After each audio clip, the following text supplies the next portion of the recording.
Hello students, हम जो है हमारा लेक्चर नंबर 4 जो इस चीज से रिलेटेड है वो है मॉडल ऑफ करिकुलम से, जिसमें कि हम एडमिनिस्ट्रेटिव मॉडल के बारे में आज पढ़ने जा रहे हैं। ये जो मॉडल है स्टूडेंट्स, ये एक ऐसा साइंटिफिक मॉडल है जो कि आजकल के समय में बहुत ज़्यादा इफेक्टिव भी है और शिक्षा के अंदर जो है इसका बहुत ज़्यादा प्रयोग होता है। ठीक है, ये जमीन धारणाओं पर आधारित है और जो हमारा क्यूरिकुलम है वो देखिए स्टूडेंट्स हमारे ऑब्जेक्टिव को फुलफिल तो करता ही है, साथ ही साथ क्या है हमें जो है वो एक नया जो है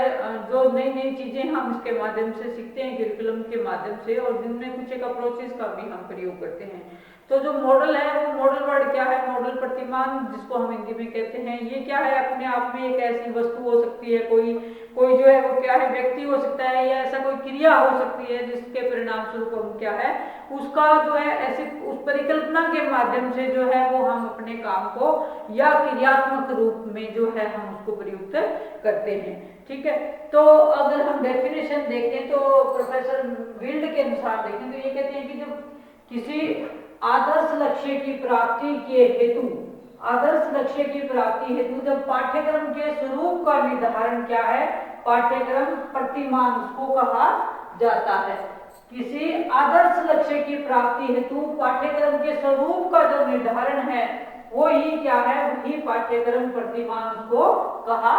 जाता है। यानी कि जब हम किसी भी चीज को अपने पाठ्यक्रम के स्वरूप जो हमने निर्धारित करना है उसका जब हम किसी मॉडल का जहां पर प्रयोग करते हैं तो वही क्या कहलाता है, हमारा क्यूरिकुलम मॉडल के नाम से उसको जाना जाता है। और ये जो मॉडल है स्पेशली क्या है, एक वैज्ञानिक मॉडल है, ये वैज्ञानिकता का समावेश इसके अंदर है। और कहते हैं कि जो वैज्ञानिक मॉडल होता है वो क्या है, एक सिस्टमेटिक तरीके से काम उसके अंदर होता है, एक सिस्टमेटिक तरीके से जो है हम इसमें आगे बढ़ते हैं। अब ये जो मॉडल है प्रशासनिक मॉडल, हिंदी में हम इसको कहते हैं प्रशासनिक मॉडल, प्रशासनिक मॉडल इसको कहा जाता है। ठीक है, जो ये प्रशासनिक मॉडल है ये क्या है, ये टॉप टू डाउन चलता है, टॉप टू डाउन प्रिंसिपल पर काम करता है ये मॉडल, कि ये क्या है टॉप टू डाउन। यहाँ पर जो प्रशासनिक अधिकारी हैं, जो एक्सपर्ट हैं, जो विषय विशेषज्ञ हैं, ठीक है, वो यहाँ पर इसमें पॉलिसीज बनाते हैं और जो ये क्यूरिकुलम की पॉलिसीज जो है वो क्या है नीचे इम्प्लीमेंट होती हैं। जैसा कि मैंने इस डायग्राम के माध्यम से आपको दर्शाने का प्रयास किया है, ये जो यहाँ पर एक जो व्यवस्था है वो एक बार आप देखिए, उसके बाद मैं आपको एक एक स्टेप जो है इसके अंदर आगे करवाने वाली हूँ, जिसमें कि हमने इसको 3 फेजेस के अंदर मेनली बांटा है, first phase, second phase and then third phase. जो हमारी फर्स्ट फेज है स्टूडेंट्स क्यूरिकुलम प्लानिंग की है। ठीक है, इसमें हम क्या करते हैं, सबसे पहले जो क्यूरिकुलम है हमारा उसको प्लान करते हैं, इसमें हमारा सुपरिटेंडेंट होता है, ये फिर उसके बाद जो पॉलिसीज यहाँ पर बनती हैं जब प्लान की जाती हैं, फिर ये की सबऑर्डिनेट्स के पास आते हैं, फिर जो है ये प्रपोजल यहाँ पर आता है, प्रपोजल बनने के बाद ये एजुकेशन बोर्ड के पास जाता है और यहाँ से फिर क्या है सेंट्रल कमेटी बनती है, सेंट्रल कमेटी में ये क्यूरिकुलम हमारा आता है और जो सेंट्रल कमेटी है वो क्या करती है, वो इसको फर्दर कहाँ भेज देती है, वो फर्दर इसको वर्किंग कमेटी और ले एडवाइजरी कमेटी, दो इनसे जुड़ी हुई होती है, इनके पास ये आती है। वर्किंग जो कमेटी है ये काम करती है, इसमें जो एडवाइजरी कमेटी है ये सलाह देती है, फिर क्या है जो है वो ड्राफ्ट बनकर यहाँ पर तैयार हो जाता है, फिर यहाँ पर क्या है ये थर्ड फेज के अंदर पहुंच जाता है। अब जो सेकंड फेज है हमारी वो क्या है, सेकंड फेज को बनने में क्या है, इसको जो है क्यूरिकुलम डेवलपमेंट का नाम यहाँ पर हम देते हैं, क्या नाम देते हैं इसको, क्यूरिकुलम डेवलपमेंट।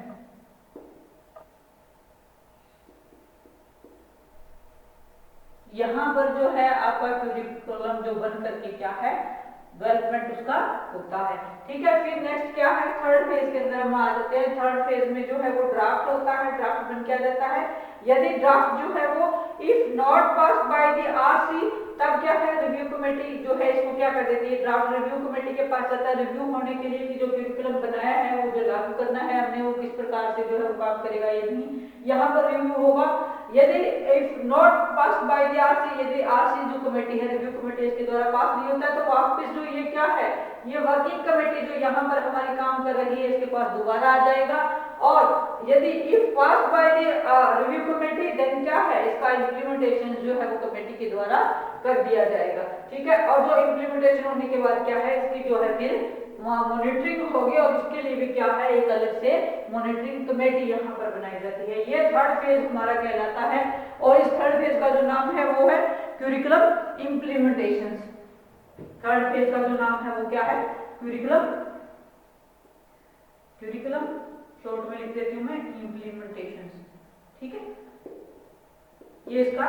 नाम है, ठीक है। ये 3 फेज इसके अंदर काम करता है। अब मैं थोड़ा सा इसको डिटेल में आपको करवाती हूँ कि जो वर्किंग मॉडल है हमारा फर्स्ट फेज जहां पर हम चले थे, जहां से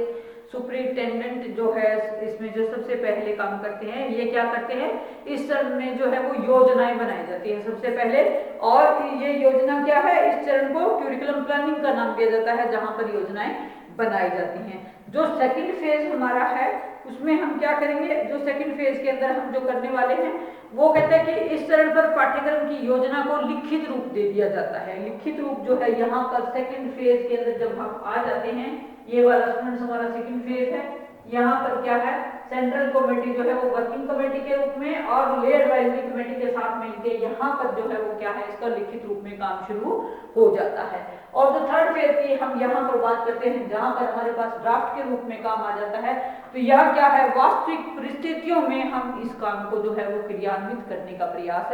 करते हैं और इसलिए क्या है इसको जो है वो करिकुलम इम्प्लीमेंटेशन के नाम से इसको ना जाना जाता है या इम्प्लीमेंटेशन कमेटी के नाम से इसको जाना जाता है। तो जो working method of administrative model है वो थोड़ा सा मैं देखूं जो बताऊं आपको कि जो करिकुलम प्लानिंग है वो काम जो है सबसे पहले सुपरिटेंडेंट के द्वारा किया जाता है। जो प्रशासकीय मॉडल में क्या है पाठ्यक्रम का निर्माण और विकास संबंधी जो काम है वो यहाँ से शुरू होता है। सर्वप्रथम जो निर्णय है वो वहां से शुरू होता है, उसके बाद की सबऑर्डिनेट्स के पास जाता है जिसमें आपके क्या होंगे, जिसमें आपके सब्जेक्ट के एक्सपर्ट्स होंगे, आपके टीचर्स होंगे, फिलोसफर्स होंगे और उसके साथ साथ साइंटिस्ट होंगे और अदर जो है प्रोमिनेंट पर्सनैलिटीज जो है वो भी इसके अंदर शामिल आपकी रहेंगी। और क्या है इन सभाओं में पाठ्यक्रम संबंधी जो जितने भी इनकी मीटिंग्स होंगी उसमें निर्णय लिए जाएंगे और जो अंतिम निर्णय होगा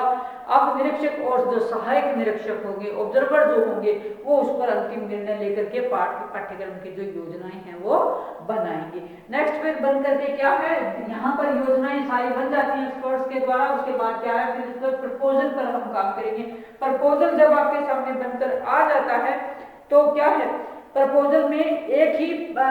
निर्माण से जो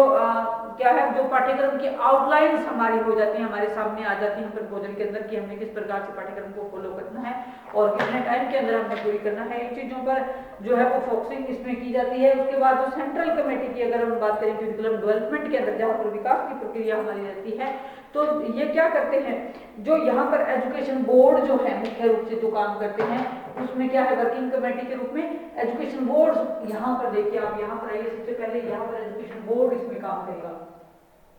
ये एजुकेशन बोर्ड तय करेगा कि हमने जो है करिकुलम के अंदर कौन कौन से लक्ष्य हमने निर्धारित किए हैं, किस कंटेंट मैटर को हमने डालना है और उसके साथ साथ टाइम पीरियड क्या रहेगा, हमारे पास संसाधन जो है आपसे उनको भी ध्यान में रखना पड़ेगा। और क्या है फिर ये जो वर्किंग कमेटी और जो ले एडवाइजरी बॉडी है हमारी ये भी इसमें शामिल हो जाएगी जो कि कहता है कि क्या है आपकी जो क्रियान्वयन है आपका जो करिकुलम का जो ड्राफ्ट है उसके लिए काम करेगा। ठीक है, यहाँ पर ये फिर आपका ड्राफ्ट बनकर तैयार हो जाता है। यदि फिर ये ड्राफ्ट किसके पास जाता है, ये ड्राफ्ट जाता है आपकी रिव्यू कमेटी के पास। रिव्यू कमेटी अगर इसको पास कर देती है तो फिर वही है कि ये जो है वो इम्प्लीमेंटेशन करिकुलम की हो जाती है नए सिरे से। अदरवाइज क्या है ये जो दोबारा जो है वो आपका वर्किंग कमेटी में चला जाएगा और वहां पर दोबारा इसमें संशोधन होने की गुंजाइश बन जाती है। ठीक है, तो इस प्रकार से आपका क्यूरिकुलम यहाँ पर काम करता है। क्यूरिकुलम का जो आपकी जो कमेटीज हैं, विभिन्न कमेटीज के माध्यम से कैसे आगे बढ़ता है, ये मैंने अभी आपको बताया। अब जो है हम बात करने जा रहे हैं इम्प्लीमेंटेशन। अगर इसका हो गया तो अब मेरिट्स और डीमेरिट्स की हम इसकी बात करते हैं, इसके पॉइंट्स की हम बात करते हैं। यहाँ पर मेरिट्स क्या क्या हो सकते हैं, देखिए इसमें मेरिट्स में अगर देखा जाए तो सबसे पहले ये जो मॉडल है ये क्या है, ये एक साइंटिफिक अप्रोच है ना, क्योंकि कितना देखिए कितना मतलब एक प्रॉपर पैटर्न से काम हो रहा है सारा का सारा, और बिल्कुल लेटेस्ट। अगर हम देखिए अगर कहीं पर भी आपका ड्राफ्ट अटक जाता है या नोट पास होता है तो दोबारा उस पर वर्किंग होती है सारी। ठीक है, एडवाइजरी कमेटी इवन इनके अंदर है। ठीक है, सेंट्रल कमेटी इसके अंदर बनी हुई है, एडवाइजरी बोर्ड इसके अंदर बना हुआ है। तो बहुत ही अधिक मतलब शानदार तरीके से जो है इसकी काम कार्यवाही चलती है। ठीक है, दूसरा क्या है इसके अंदर अगर देखा जाए तो थोड़ा सा पायलट स्टडी का भी रहता है कि जो ये आपका प्रपोजल तैयार होकर आता है उस पर पायलट स्टडी की जाती है। पहले जो है वो कुछ एक इम्प्लीमेंटेशन पहले से क्या है, इम्प्लीमेंटेशंस ऑफ ब्रोकन फ्रंट जिसको कहा जाता है कि जो ड्राफ्ट कमेटी के बाद क्या है, इसका ड्राफ्ट बनने के बाद इस पर इतना सारा काम वहां पर किया जाता है सेंट्रल कमेटी के द्वारा, वर्किंग कमेटी के द्वारा और एडवाइजरी बॉडी के द्वारा। तो ये क्या है, इस पर जो पायलट स्टडी का जो काम है ये भी अपने आप में बहुत अधिक बेहतरीन है। ये इसकी मेरिट की समझिए आप। नेक्स्ट हम इसमें बात करते हैं जो है ये क्या है, एक डेमोक्रेटिक जो अवधारणा है उस पर काम करता है, क्योंकि कितने सारे यहाँ पर कमेटीज हैं, कितने सारे यहाँ पर एक्सपर्ट्स हैं, टीचर्स हैं, विषय विशेषज्ञ जिनको हम कहेंगे, और इसके अलावा भी जो है वो अन्य कमेटीज के जो से होकर के ये जो ग्राफ यहाँ तक गुजर रहा है, ये टॉप टू डाउन का जो सारा सिनेरियो है ये क्या है, ये अपने आप में एक डेमोक्रेटिक जो है वो सिस्टम को दर्शाता है। क्योंकि बहुत सारे सुप्रिटेंडेंट्स और curriculum experts, psychologists, scientists and doctors, principals, teachers, philosophers and other prominent personalities जो है सारी की सारी वहाँ जब इतने सारे एडवाइजरीज के द्वारा ये जो है निकल करके बाहर आती है जब कोई चीज़, तो वो अपने आप में क्या है, अपने आप में बहुत अधिक उसके अंदर गुणवत्ता आ जाती है यहाँ पर। ठीक है, तो हम यही कहेंगे गुणवत्ता जो शब्द है अपने आप में पूर्ण है यहाँ पर। और देखिए, और उसके बाद इसके अंदर एक अगर हम क्वालिटी देखें तो मेजर क्वालिटी इसके अंदर आती है फ्लेक्सिबिलिटी की, कि यहाँ पर यदि कहीं पर भी ड्राफ्ट में भी अगर रिव्यू कमेटी इसको पास नहीं करती है, देन आप देखिए दोबारा वापस वर्किंग में नहीं आता है,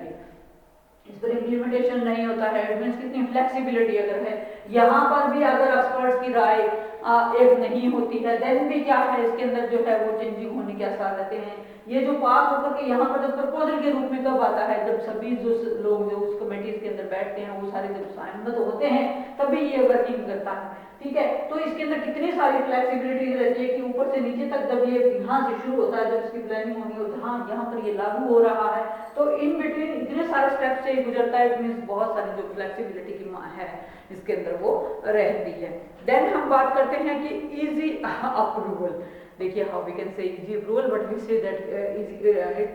इजी अप्रूवल है। कहता है कि जो इसमें जो पाठ्यक्रम में जो प्रपोजल है और जो ड्राफ्ट है वो आसानी से तैयार हो जाता है, शीघ्रता से तैयार हो जाता है, क्योंकि उच्च अधिकारियों द्वारा जो है वो क्या है रिकमेंड इसको कर दिया जाता है। बाधाएं नहीं आती हैं क्योंकि उच्च अधिकारियों के द्वारा ये कर दिया जाता है, इसलिए इसको हम इजी कह देते हैं। नेक्स्ट हम इसमें बात करते हैं प्रैक्टिबिलिटी की, कि प्रैक्टिबिलिटी इसके अंदर बहुत ज्यादा रहती है। वो कैसे रहती है, कहते हैं कि जो ये मॉडल है ये निर्मित या विकसित पाठ्यक्रम को लागू करना उचित होता है, क्योंकि निर्माण संबंधी जितने भी निर्णय इसके अंदर लिए जाते हैं वो समाज के विशेष वर्ग के लोगों के द्वारा लिए जाते हैं, जो विशेष अधिकारी होते हैं या ये प्रशासनिक, क्योंकि देखिए प्रशासन से ही जुड़ा हुआ है, और जो अधिकारी वर्ग है उनके द्वारा अगर निर्णय लिए जाते हैं, उनके द्वारा जो इम्प्लीमेंटेशन की जाती है वो जो है वो लागू जल्दी हो जाती हैं, इसलिए ये प्रैक्टिकल है। वहीं जो ग्रास रूट मॉडल की हम बात करें, जो टीचर बेस्ड मॉडल है उनको लागू करना या स्थानीय स्तर पर जो चीजें हम होती हैं उनको लागू करना हमारे लिए मुश्किल होता है, लेकिन जो काम अथॉरिटीज के द्वारा कर दिया जाता है तो इसलिए इसको थोड़ा सा प्रैक्टिबिलिटी भी इसके अंदर जो है उसका समावेश हो जाता है। मेरिट्स की बात करें, थोड़ा सा मेरिट्स भी इसके अंदर बहुत सारे रहते हैं कि फुल अथॉरिटी ऑफ सुपरिटेंडेंट, जो सुपरिटेंडेंट है उसके पास इसकी फुल अथॉरिटी होती है। गुणों की अगर बात करें प्रशासकीय मॉडल के अंदर तो क्योंकि क्या है, प्रशासकीय मॉडल में पाठ्यक्रम निर्माण संबंधी निर्णयों की पहल संपूर्ण शक्ति या सत्ता निरीक्षक के पास इसके अंतर्गत होती है। ठीक है, जो ऑब्जर्वर है सुपरिटेंडेंट तो ये आवश्यक नहीं होता कि सुपरिटेंडेंट जो है अनुभवी और कुशल हो, ये चीजें हो सकती हैं इसके अंदर, तो है ना। लेकिन अगर हम इन चीजों को मेरिट्स में तो हम यही पढ़ेंगे कि जो ये चीजें हैं ये अपने आप में एक्सपर्ट्स के द्वारा ही तैयार हो जाती है। लेकिन जब हम डीमेरिट्स की यहाँ पर बात करते हैं स्टूडेंट्स, तो डीमेरिट्स के अंदर ये पॉइंट्स हम रख सकते हैं कि ये जरूरी नहीं है कि ये जो अधिकारी यहाँ पर बैठे हैं या जो एक अधिकारी यहाँ पर बैठा है ये ट्रेंड हो, यहाँ पर कुशल हो, उसको विषय विशेषज्ञ हो, उसको हर चीज का ज्ञान हो, उसको जो बेसिक जो चीजें हैं, जो आधारभूत चीजें होती है किसी भी करिकुलम को प्लान करने की, वो उनको पता हो। ठीक है, यहाँ पर जो है डीमेरिट इनकी जाती है। सेकंड डीमेरिट की अगर हम बात करें तो ये कहता है कि ये अनडेमोक्रेटिक है। How we can say undemocratic? देखिए कहते हैं कि जो प्रजातंत्र है, प्रजातंत्र होते हुए भी अप्रजातांत्रिक है, बिकॉज इस मॉडल में मुख्य और जो अधिकांश निर्णय हैं वो किसके द्वारा लिए जाते हैं? वो जो है अधिकारियों के द्वारा लिए जाते हैं। तो जो अधिकारी हैं, जो अथॉरिटी हैं, वो अपनी सत्ता का जो है वो दुरुपयोग भी यहाँ पर कर सकते हैं, क्योंकि जहाँ पर किसी चीज का सदुपयोग होता है वहां पर दुरुपयोग भी हो सकता है। तो जो सत्ता है उसका तो देखिए हम कुछ नहीं कह सकते यहाँ पर, लेकिन हम यही कहेंगे कि जो है इस तरह से ये अनडेमोक्रेटिक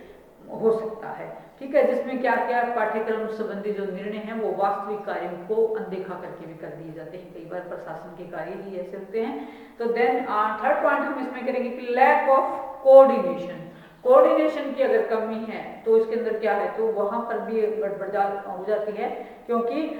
जो इतने सारे लोगों के इतने सारे सोपानों से गुजर के, इतनी सारी कमेटीज से गुजर के जो विषय आते हैं, तो वहां पर क्या है, वहां पर अगर कहीं तालमेल नहीं है, कोऑर्डिनेशन आपस के अंदर लोगों के अंदर नहीं है, कमेटीज के अंदर कोऑर्डिनेशन नहीं है, तो इस तरह का जो प्रस्ताव पास करना, इस तरह का ड्राफ्ट पास करना अपने आप में बहुत कॉम्प्लिकेटेड है। ठीक है, और ये क्या है, कॉम्प्लिकेटेड भी है और साथ ही साथ क्या है, लेंथी प्रोसेस भी बहुत ज्यादा है ये, क्योंकि बहुत ज्यादा मतलब इतने सारे स्टेप्स और हर व्यक्ति जो है इसमें जो इंक्लूड होता है, जो इंक्लूड कमेटीज में, वो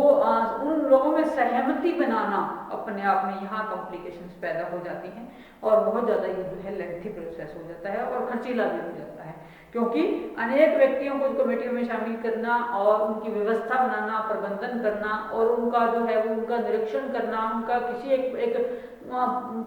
पर्टिकुलर रिजल्ट पर पहुंचे जाना, ये अपने आप में काफी कॉम्प्लिकेटेड होता है। ठीक है, लेंथी प्रोसेस होती है। देन हम बात करेंगे इसमें कि for away from the reality, जो फील्ड रियलिटी एक्चुअली के अंदर अगर हम बात करें, फील्ड रियलिटी की बात करें, क्योंकि फील्ड रियलिटी क्या है, फील्ड रियलिटी का तो एक अध्यापक को ही पता होता है कि क्यूरिकुलम तो बना दिया जाता है, लेकिन जब उसको लागू करता है तो लागू करने के बाद वो आता तो अध्यापक के पास ही है। जब टीचर के पास आता है तो टीचर उन बच्चों को पर उनको इम्प्लीमेंट करता है। ठीक है, उनसे काम करवाता है, वर्ष भर उनसे गतिविधियां करवाता है, तो कहाँ कहाँ क्या क्या प्रॉब्लम्स उनको आती हैं, कहाँ कहाँ चेंजिंग की आवश्यकता है, ये तो एक अध्यापक ही बेहतर बता सकता है, जो कि क्या है इस चीज से अनछूता रह जाता है ना। तो जो फील्ड की जो दिक्कत है, जो बच्चों की जो प्रॉब्लम्स हैं, उसको तो सुनना जरूरी है, तो वहां पर इसमें थोड़ी सी कमी, इस आधार पर इसकी आलोचना जो है वो की जाती है। नेक्स्ट हम इसमें बात करें कि against the set parameters. Parameters students होते हैं कि कुछ एक खास मानक हम किसी चीज के लिए निर्धारित कर लेते हैं। तो कहता है कि ये जो मॉडल है, ये इसको क्रियान्वित करने की जो प्रक्रिया है, इसमें क्या है, इसमें पैरामीटर्स की कमी है वास्तव में, जो कि समाज या चाहे हमारा जो भी क्षेत्र विशेष है, वहां पर क्या है, बहुत सारी उनकी आवश्यकताएं होती हैं, बहुत सारी असमानताएं भी वहां पर होती हैं। ठीक है, तो वहां पर ये जरूरी नहीं कि सबका एक ही मत बने, और जो है कहता है कि ये जो मॉडल है इसकी जो आलोचना है क्यूरिकुलम एक्सपर्ट के द्वारा भी की जाती है। इसी तरह से जो सोशलिस्ट टीचर्स हैं, एडमिनिस्ट्रेटिव मॉडल प्रोसेस, वो उसको जो है वो उचित नहीं मानते हैं इस चीज को, तो यहाँ पर भी इसकी आलोचना हो जाती है। देन ये कहते हैं कि note more interesting for teachers. ये जो मॉडल है ये टीचर्स के लिए इंटरेस्टिंग नहीं है।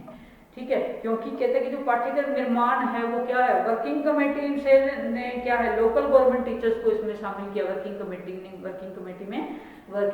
में लोकल टीचर्स को इसमें शामिल किया, और जो स्कूल आवर्स के बाद वर्किंग कमेटी के कार्य करने के लिए क्या है,